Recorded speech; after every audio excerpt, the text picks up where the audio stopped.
ആണ് ഇപ്പോൾ യഥാർത്ഥത്തിൽ CPM അല്ലേ മലക്കം പറഞ്ഞിരിക്കുന്നത്? മനീഷ,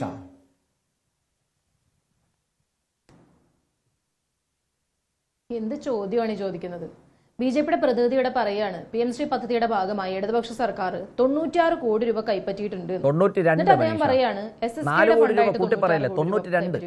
അതെ ഏത് ശരി 92 എങ്കിൽ എല്ലാ കള്ളവും പറയുന്നത് ഉറച്ചു നിൽക്കുക. PM ശ്രീ പദ്ധതിയും നിങ്ങൾ പറയുമ്പോ ഞാൻ ഇടപെട്ടിട്ടില്ലല്ലോ, നിങ്ങൾ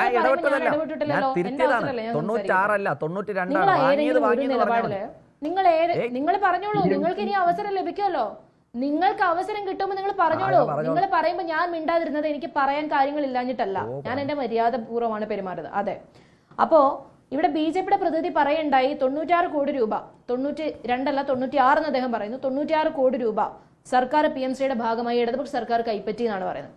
അപ്പോ യഥാർത്ഥത്തില് ഒന്നെങ്കിൽ കേന്ദ്ര സർക്കാർ കള്ളം പറയാണ്, കേന്ദ്ര സർക്കാരിന്റെ ഔദ്യോഗിക രേഖകൾ കള്ളം പറയാണ്. നമുക്കെല്ലാം അറിയാം, ഞങ്ങൾ ഇടതുപക്ഷ സർക്കാർ ഈ സർക്കാർ ഇവിടെ നിന്ന് ഇറങ്ങുന്നത് വരെയും പറഞ്ഞു, അതിനുശേഷവും പറഞ്ഞു PM ശ്രീയുടെ ഭാഗമായി ഞങ്ങൾ ഒരു രൂപ പോലും കൈപ്പറ്റിയിട്ടില്ല എന്ന്.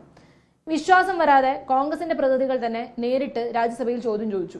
രാജ്യസഭയിൽ കൃത്യമായി മറുപടി കൊടുത്തു, ഇടതുപക്ഷ സർക്കാർ ഒരു രൂപ പോലും PM ശ്രീയുടെ ഭാഗമായി കൈപ്പറ്റിയിട്ടില്ല എന്ന്. ഇപ്പൊ BJP പ്രതിനിധി പറഞ്ഞു PM ശ്രീ പദ്ധതിയുടെ ഭാഗമായി നിങ്ങൾ 96 കോടി രൂപ കൈപ്പറ്റി. തൊട്ടടുത്ത സ്റ്റേറ്റ്മെന്റായി അദ്ദേഹം പറയുന്നത് എന്താ? SSKയുടെ ഭാഗമായി 96 കോടി രൂപ കൈപ്പറ്റി. SSK എന്ന് പറയുന്നതും PM ശ്രീ എന്ന് പറയുന്നത് രണ്ട് പദ്ധതികളാണ്. SSK എന്ന് പറയുന്നത് എന്താണ്?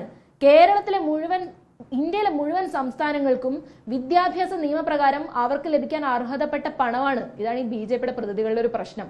ഞങ്ങൾക്ക് അവകാശപ്പെട്ട ഫണ്ട് ഞങ്ങൾക്ക് ലഭിക്കേണ്ടതാണ് എന്ന് ആരെങ്കിലും പറഞ്ഞാൽ ഇത് നിങ്ങൾക്ക് ഞങ്ങൾ തരുന്ന ഒരു ഔദാര്യമാണ് അന്ന് അവരെപ്പോഴും പറഞ്ഞുകൊണ്ടിരിക്കും. ഇത് അവരുടെ ഒരു പ്രത്യേകതയാണ്. അപ്പൊ നമ്മൾ അതിനെക്കുറിച്ച് ചർച്ച ചെയ്തിട്ട് കാര്യമില്ല, കാരണം അവരിങ്ങനെ മാറ്റിക്കൊണ്ടേയിരിക്കും. PM ശ്രീ എന്താണെന്നോ SSK എന്താണെന്നോ അറിയാത്തവർ ഇവിടെ വന്ന് നിന്ന് SSKയുടെ ഫണ്ട് PM ശ്രീ ആയി മാറ്റാനും PM ശ്രീയുടെ ഫണ്ട് SSK ആയി മാറ്റാനും ഒക്കെ സാധ്യതയുണ്ട്. ഏതായാലും അദ്ദേഹം പറഞ്ഞ ഒരു കാര്യം ഞാൻ സൂചിപ്പിക്കാതെ പോകുന്നത് ശരിയല്ല എന്നാണ് എനിക്ക് തോന്നുന്നത്. കേരളത്തിലെ ഒരു സ്കൂളുകൾ പോലും PM ശ്രീയുടെ ഭാഗമായി പ്രവർത്തിക്കുന്നില്ല എന്നും അതുമായി ബന്ധപ്പെട്ട ഒരു ഫണ്ട് പോലും ഇടതുപക്ഷ സർക്കാർ വാങ്ങിയിട്ടില്ല എന്നും ഇടതുപക്ഷ സർക്കാർ PM ശ്രീയുമായി മുന്നോട്ട് പോകുന്നില്ല എന്നും വ്യക്തമാക്കിയത് കേന്ദ്ര സർക്കാർ തന്നെയാണ്. ഇനി ഒരു കാര്യം കൂടി സൂചിപ്പിച്ചോട്ടെ. അദ്ദേഹം കേരളത്തിലെ കുട്ടികളോട് കേരളത്തിലെ ഇടതുപക്ഷത്തിന്റെ മന്ത്രി, വിദ്യാഭ്യാസ വകുപ്പ് മന്ത്രി എന്തുകൊണ്ട് PM ശ്രീയുടെ ഗുണം കുട്ടികൾക്ക് ലഭിച്ചൂടാ എന്ന് ചോദിച്ചു എന്നൊക്കെ പറഞ്ഞല്ലോ. അങ്ങനെ ചോദിച്ചതിന്റെ ഏതെങ്കിലും ഒരു വീഡിയോ ക്ലിപ്പോ അദ്ദേഹത്തിന്റെ സ്റ്റേറ്റ്മെന്റോ ഈ ചാനലിലൂടെ ഒന്ന് കാണിച്ചാൽ നന്നായിരിക്കും. കാരണം അങ്ങനെ ചോദിക്കേണ്ട ഒരു ഗതികേടും ഇടതുപക്ഷ സർക്കാരിന് കേരളത്തിൽ ഉണ്ടായിട്ടില്ല. കാരണം എന്താണ്? 2016 മുതൽ ഏതാണ്ട് 5000 കോടി രൂപയോളം കേരളത്തിലെ വിദ്യാഭ്യാസ വകുപ്പിന് വേണ്ടി ചെലവഴിച്ച ഒരു സർക്കാരാണ് നമ്മുടേത്. നമ്മുടെ രാജ്യത്തെ പല സംസ്ഥാനങ്ങളിലും എങ്ങനെയാ അവിടുത്തെ സർക്കാർ സ്കൂളുകളുടെ അവസ്ഥ എന്ന് നമ്മൾ ചില വീഡിയോകളിലൂടെ ന്യൂസ് 18-ലൊക്കെ തന്നെ വന്നിട്ടുള്ള ചില വീഡിയോകളിലൂടെ ഒക്കെ നമ്മൾ കണ്ടിട്ടുണ്ടാവുമല്ലോ. അപ്പോ കേരളത്തിലെ സർക്കാർ സ്കൂളുകളിൽ അടിസ്ഥാന സൗകര്യങ്ങൾ മാത്രമല്ല, ഈ കേരളത്തിൽ ഏതാണ്ട് 45,000 വരുന്ന ക്ലാസ് റൂമുകൾ ഹൈടെക് ആക്കി മാറ്റിയ സർക്കാർ ആയിരുന്നു ഇടതുപക്ഷ സർക്കാർ. ഈ കേരളത്തിലെ പൊതുവിദ്യാലയങ്ങളിലെ സ്കൂളുകളിൽ AC വെച്ച ലിഫ്റ്റ് വെച്ച ഒരു സർക്കാർ ആയിരുന്നു കേരളത്തിലെ ഇടതുപക്ഷ സർക്കാർ. അപ്പൊ 2016 മുതൽ ഏതാണ്ട് 5000 കോടി രൂപയോളം ഇവിടുത്തെ വിദ്യാഭ്യാസ വകുപ്പിന് വേണ്ടി കേരളത്തിലെ ഇടതുപക്ഷ സർക്കാർ നൽകിയിട്ടുണ്ട്. അതനുസരിച്ച് കേരളത്തിലെ വിദ്യാഭ്യാസ രംഗത്ത് വലിയ പുരോഗതി ഉണ്ടായിട്ടുണ്ട്. ഇവിടുത്തെ സാധാരണക്കാരന്റെ മക്കൾക്ക് പഠിക്കാൻ കേരളത്തിലെ മുഴുവൻ പൊതുവിദ്യാലയങ്ങളും ഉന്നത നിലവാരത്തിലാക്കി മാറ്റിയ സർക്കാർ ആയിരുന്നു എന്നുള്ളതിലൊന്നും ഒരു തർക്കവും ഇവിടെ ആർക്കുമില്ല. എന്തായാലും നമുക്ക് വിഷയത്തിലേക്ക് വരാം. എന്താ ഇവിടെ വിഷയം?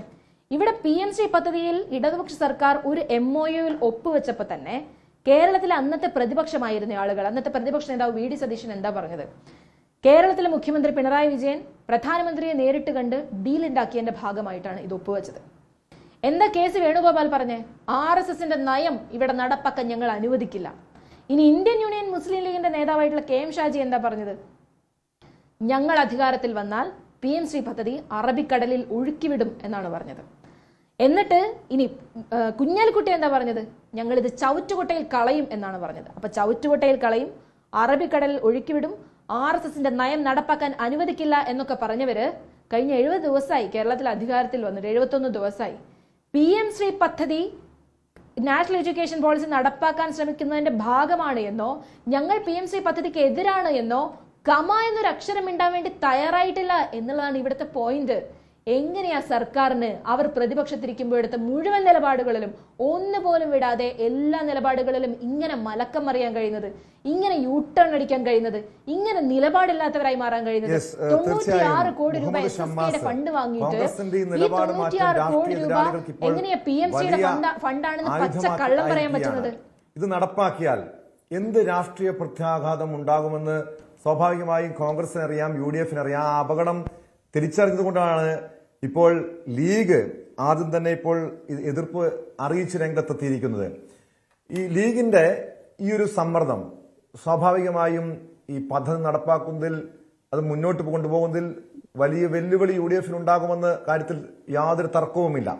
പക്ഷെ നേരത്തെ മനീഷ് സൂചിപ്പിച്ചു, നിങ്ങളുടെ സമ്മതിതരായ എല്ലാ നേതാക്കളും ഈ പദ്ധതി ആദ്യം എതിർത്തതാണ്, പ്രതിപക്ഷത്തായിരുന്നപ്പോൾ എതിർത്തതാണ്, അറബിക്കടലിൽ എറിയുമെന്ന് പറഞ്ഞതാണ്.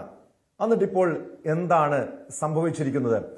കോൺഗ്രസിന്റെ നിലപാട് ഇപ്പോഴും വ്യക്തമാക്കിയിട്ടില്ല, പരസ്യമായി പറഞ്ഞിട്ടില്ല. ആ പദ്ധതി നടപ്പാക്കില്ലെന്ന് ആർജവത്തോടെ പറയാൻ ഷമ്മാസിന് കഴിയുമോ?